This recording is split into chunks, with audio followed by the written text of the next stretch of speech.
He was my brother's friend, and you know, he, you know, the thing is, Toyosi could have been anybody's. It could have been any boy, any black boy.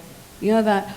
So it's a case of, I know his friends are here now. They might not want to talk because they, for whatever reason, they don't want to talk. But from what I've heard about Toyosi was always happy.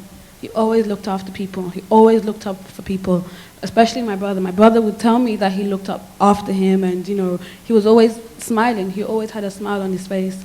He was a happy-go-lucky boy. Sport was his life. You know, he wanted to make his mum proud. You know, he was dedicated to football, and I think what we need to show is that even though he was dedicated to football, football isn't the only thing that, or sports and music is not the only thing that the youth should be able to relate to. There's so much you can do with yourselves.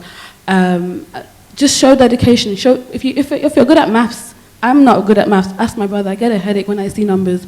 But if it's something that you're particularly good at, that you have a passion for, show dedication like Toyosi, show dedication to football. That's the message that we're trying to tell you guys. Show dedication to something. Don't just be all about football. If you can show half of the dedication that Toyosi showed to football or to people generally, his family and his friends, the way he looked out for you guys, if you can show half of that in little things that you do or things that you're passionate about, you will see how far you'll go. So I know you guys don't want to talk right now, but you guys owe it to Toyosi. Like, the papers are not talking about Toyosi anymore because, I mean, the papers are just there to report it. But you guys are the ones that played with him every day, you know, spent time with him, texted him, cussed him out, you know, had fights with him. Whatever you guys did with him, you guys are the ones who are supposed to carry on his legacy, carry on, make sure that he's not forgotten. You're supposed to make sure he's not forgotten.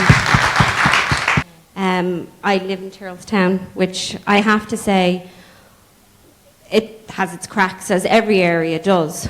But up until this act, we have had this heinous crime was committed. We have and do have a good community. The kids are great. I mean, they get up to mischief, but they are very, very good. And it is a lovely area to live in. I've lived there for 8 years.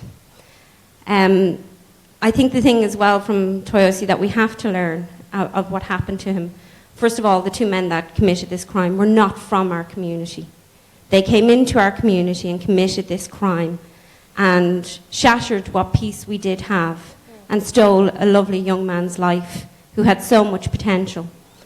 And that was one of the reasons why I helped with Morris, from the principal of our Educate Together school, to set up a trust fund that we can raise money to help the family, and also, as discussed earlier, set up some sort of memorial that will hopefully go on for years and years to come, and possibly even in 100 years be the memorial cup that is still there for the lesson that we learnt as a community.